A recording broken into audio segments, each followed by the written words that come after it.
26 വർഷത്തെ വിശ്വാസം, ലക്ഷക്കണക്കിന് സന്തോഷകരമായ ദാമ്പത്യങ്ങൾ. കല്യാണം എന്നാൽ കേരള മാട്രിമോണി തന്നെ. ഇറാന് നമുക്കറിയാവുന്ന പോലെ തന്നെ ഇന്നലെ ജോർദാനിലൊക്കെ മിസൈലുകൾ വർഷിച്ചിട്ടുണ്ട്.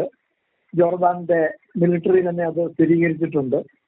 അവരുടെ രാജ്യത്തുള്ള അമേരിക്കയുടെ കേന്ദ്രങ്ങൾക്ക് നേരെ ആക്രമണം നടന്നതായിട്ട് ജോർദാന്റെ പെട്ര ന്യൂസ് ഏജൻസി, അവരുടെ ഗവൺമെന്റിന്റെ ന്യൂസ് ഏജൻസിയാണ്. അപ്പോൾ അത് ഈ അമേരിക്ക നമുക്കറിയാവുന്ന പോലെ തന്നെ ഇറാനിൽ യുദ്ധം ഘടിപ്പിച്ചിരിക്കുകയാണ്. വലിയ തോതിൽ നമ്മുടെ ഇറാന്റെ വടക്കൻ ഭാഗത്ത് ആക്രമണങ്ങൾ നടത്തി വലിയ തകർച്ച നടത്തിയിട്ടുണ്ട്. അപ്പോ ഇവിടെയെല്ലാം നമ്മൾ കാണേണ്ടത് പ്രശ്നം കൂടുതൽ വഷളാകുകയാണ്. അപ്പോ ബഹ്റൈനിലേക്കും കുവൈറ്റിലേക്കും ഒക്കെ ഉള്ള ആക്രമണങ്ങൾ ഇറാൻ തുടരുന്നു. ഇറാന്റെ എല്ലാം തച്ചടയ്ക്കും തകർക്കുമെന്നൊക്കെ അമേരിക്ക പറയുന്നു, പലതവണ പറയുന്നു. ഹോർമൂസ് കടലിടുക്കിലൂടെയുള്ള ഗതാഗതം, എണ്ണ ഗതാഗതം പൂർണ്ണമായി തടയുമെന്ന് പറയുന്നു.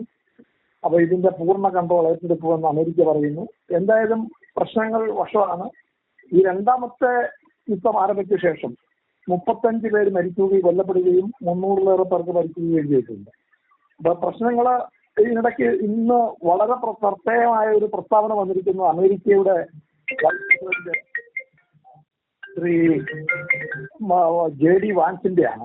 JD വാൻസ് പറയുന്നത് ഇസ്രായേലി സർക്കാരിലെ ചില കേന്ദ്രങ്ങൾ സെർട്ടൺ എലമെന്റ്സ് എന്നാണ് പറഞ്ഞിരിക്കുന്നത്. അദ്ദേഹം പറയുന്നത് അമേരിക്കയുടെ പൊതു വികാരം അല്ലെ പൊതുജനാഭിപ്രായത്തെ സ്വാധീനിക്കാനും ഈ ഇറാനുമായിട്ടുള്ള കോൺഫ്ലിക്റ്റ് യുദ്ധം നീട്ടിക്കൊണ്ടു പോകാനും അനിശ്ചിത കാലത്തേക്ക് നീട്ടിക്കൊണ്ടു പോകാനും ഇസ്രായേലിലെ ചിലർ ശ്രമിക്കുന്നു എന്ന് പറയുന്നത് ഒരു ഇന്റർവ്യൂവിലാണ് പറഞ്ഞിരിക്കുന്നത്. ജോ റോഗാൻ എന്ന് പറയുന്ന പോഡ്കാസ്റ്ററിന് കൊടുത്ത ഇന്റർവ്യൂവിലാണ്.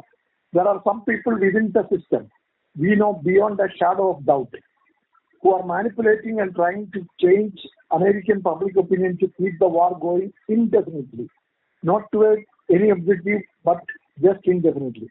എന്ന് പറഞ്ഞ ഒരു സംശയത്തിന്റെ കണിക പോലും ഇല്ലെന്നാണ് അദ്ദേഹം പറയുന്നത്.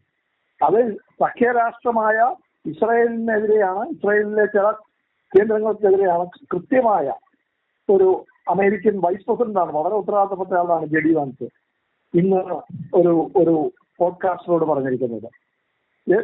ഇത് അദ്ദേഹം വളരെ കൃത്യമായിട്ട് പറയുന്നുണ്ട്. ഇസ്രായേലി ബാക്ട് ക്യാമ്പയിൻ എന്നാണ് പറയുന്നത്. അമേരിക്കയുടെ വാറിനെ ശക്തിപ്പെടുത്താനായിട്ടും ലിറ്ററൽ ഫോറിൻ ഇൻഫ്ലുവൻസ് ക്യാമ്പയിൻ എന്നാണ് അദ്ദേഹം പറയുന്നത്.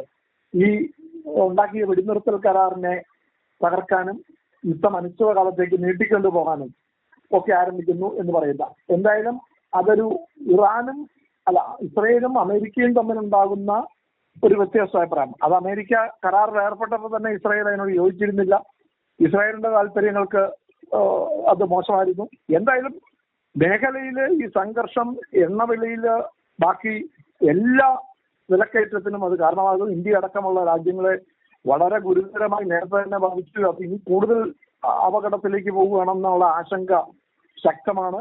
നമുക്കറിയാം ഗൾഫ് മേഖലയിൽ പ്രത്യേകിച്ച് UAE, Saudi, Kuwait, Bahrain, Jordan, Oman, Qatar തുടങ്ങിയ രാജ്യങ്ങളിലൊക്കെയുള്ള ലക്ഷക്കണക്കിന് മലയാളികൾ അടക്കമുള്ള പ്രവാസികളെ അതീവ ഗുരുതരമായ ആശങ്ക. ഒത്തിരി പേർക്ക് ഇപ്പൊ തന്നെ ജോലി നഷ്ടപ്പെട്ടു, പുതിയ ആർക്കും തന്നെ ജോലി കിട്ടുന്നില്ല, ബിസിനസ്സുകൾ തകർച്ചയിലേക്ക് നീങ്ങുന്നു.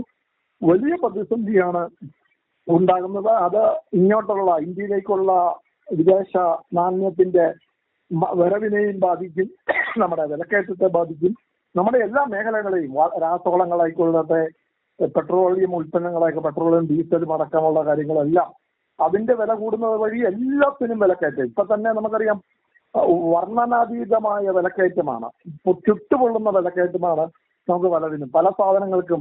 അത് ഇറച്ചിയും മീനും മുട്ടയുടെ ഒക്കെ വില വളരെ കൂടുതലാണ്. പച്ചക്കറികള്, പയറ്, പരിപ്പ്, അരി തുടങ്ങിയവ എല്ലാം വില കൂടിക്കൊണ്ടിരിക്കുകയാണ്. അത് വീണ്ടും വർദ്ധിച്ചാൽ എങ്ങനെ സാധാരണക്കാരന് താങ്ങാനാകും? നമുക്കറിയാം ഇവിടെ അടുത്ത മഴയും അതിന്റെ പ്രകൃതിക്ഷോഭങ്ങളും വേനലും അടക്കം എല്ലാ പ്രശ്നങ്ങൾക്കിടയിലാണ് ഇത്തരം സംഘർഷങ്ങൾ ഉണ്ടാകുന്നത്. നമുക്കറിയാവുന്ന പോലെ റഷ്യയും യുക്രൈനും തമ്മിലുള്ള യുദ്ധം അവസാനിച്ചിട്ടില്ല. പശ്ചിമേഷ്യയില് ഗാസ സ്ട്രിപ്പിലേക്ക് നമ്മുടെ ഇസ്രയേലും ഗാസയും തമ്മിൽ നടന്ന യുദ്ധത്തിന്റെ അവശിഷ്ടങ്ങൾ ഇപ്പോഴും അതിന്റെ ദുരന്തങ്ങൾ മാറിയിട്ടില്ല.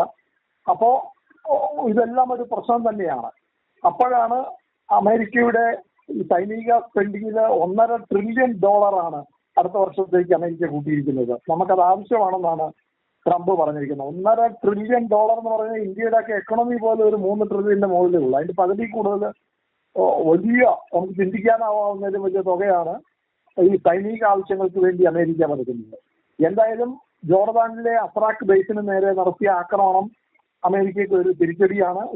ഇറാൻ നടത്തിയ ആക്രമണം അതേ തുടർന്ന് ഇനിയിപ്പോൾ വഷളാക്കുകയാണ് പ്രശ്നങ്ങൾ അത് കൂടുതൽ ആശങ്കയും കൂടുതൽ പ്രതിസന്ധിയും ലോകത്താകെ സൃഷ്ടിക്കുകയാണ്.